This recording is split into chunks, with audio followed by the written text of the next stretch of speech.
ನಾನು ಈ ಜಿಲ್ಲೆಯಲ್ಲಿ ಬೇನಾಮಿ ಆಸ್ತಿ ಮಾಡಿದ್ದರೆ ಸರ್ಕಾರ ಆಸ್ತಿ ಮುಟ್ಟುಗೋಲು ಹಾಕಿಕೊಳ್ಳಲಿ, ಯಾವುದೇ ರೀತಿಯ ತನಿಖೆಗೂ ನಾನು ಸಿದ್ಧ ಎಂದು ಮಾಜಿ ಶಾಸಕ ಎಟಿ ರಾಮಸ್ವಾಮಿ ಆರೋಪಕ್ಕೆ ಮಾಜಿ ಸಚಿವ ಎಚ್.ಡಿ. ರೇವಣ್ಣ ಗುಡುಗಿದರು.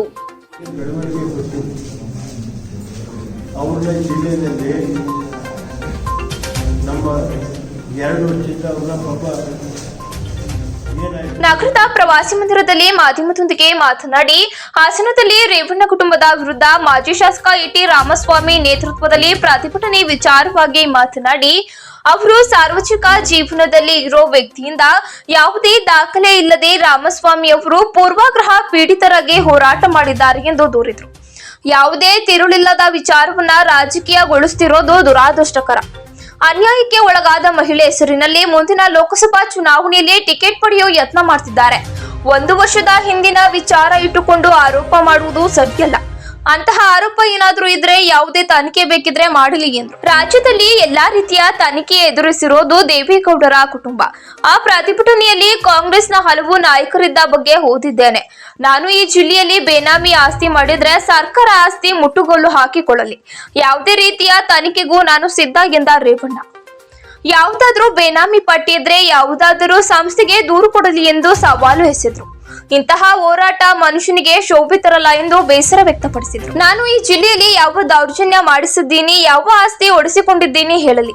ಪ್ರತಿ ನಟನಿಗೆ ಹೇಗೆ ಕರೆದುಕೊಂಡು ಬಂದ್ರು, ಹೇಗೆ ಪೇಮೆಂಟ್ ಆಯ್ತು ಗೊತ್ತಿದೆ ಎಂದರು. ಇದೇ ರೀತಿ ಮಾಡಿದ್ರೆ ಕಾನೂನು ಹೋರಾಟ ಏನು ಮಾಡಬೇಕೋ ಮಾಡ್ತೀನಿ ಎಂದು ಎಚ್ಚರಿಕೆ ಕೊಟ್ಟರು. ಅವರು 1 ವರ್ಷದಿಂದ ಏನು ಮಾಡ್ತಿದ್ರು ಸ್ವಾಮಿ, ಎಷ್ಟು ಬಸ್ ಮಾಡಿದ್ರು ಪ್ರತಿಭಟನೆಗೆ, ಅದಕ್ಕೆ ಯಾರು ಹಣ ಕೊಟ್ರು?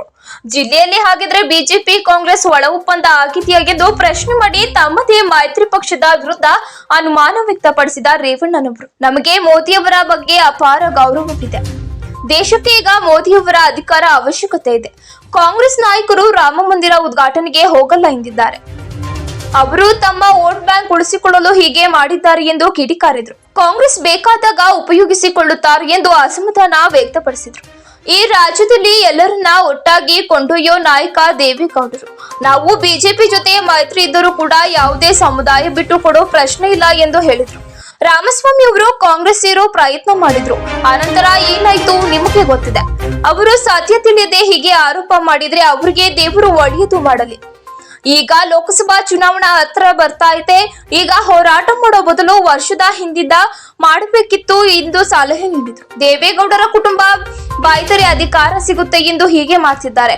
ಹಾಸನದಲ್ಲಿ ಲೋಕಸಭಾ ಅಭ್ಯರ್ಥಿಯಾಗಿ ಪ್ರಜ್ವಲ್ ರೇವಣ್ಣ ಹೆಸರು ವಿಚಾರದ ಪ್ರಶ್ನೆಯೊಂದಕ್ಕೆ ಉತ್ತರಿಸಿ ದೇವೇಗೌಡರು ಕುಮಾರಸ್ವಾಮಿ ಏನು ಹೇಳ್ತಾರೆ ಅದೇ ಅಂತಿಮ ತೀರ್ಮಾನ ಎಂದು ತಿಳಿಸಿದರು.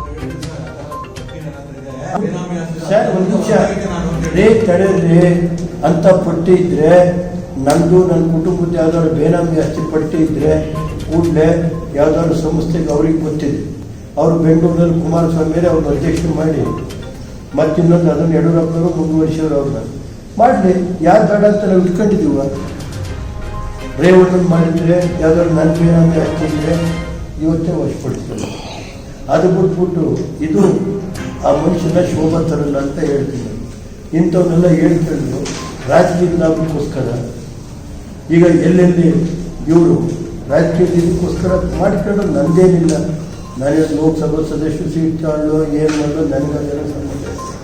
ನಾನು ಹೇಳೋದು ಯಾವುದಾದ್ರು ಒಂದು ವಿಷಯ ಒಬ್ಬ ರಾಜಕೀಯ ಮಾಡಬೇಕಾದ್ರೆ ಯಾವುದು ನಾನು ಈ ಜಿಲ್ಲೆಯಲ್ಲಿ ಯಾವ ದೌರ್ಜನ್ಯ ಮಾಡ್ತಿದ್ದೀನಿ, ಯಾವ ದೌರ್ಜನ್ಯ ಮಾಡಿಸಿ ಏನು ಮಾಡ್ತಿದ್ದೀನಿ, ಯಾವ ಆಸ್ತಿ ಓಡಿಸಿದ್ದೀನಿ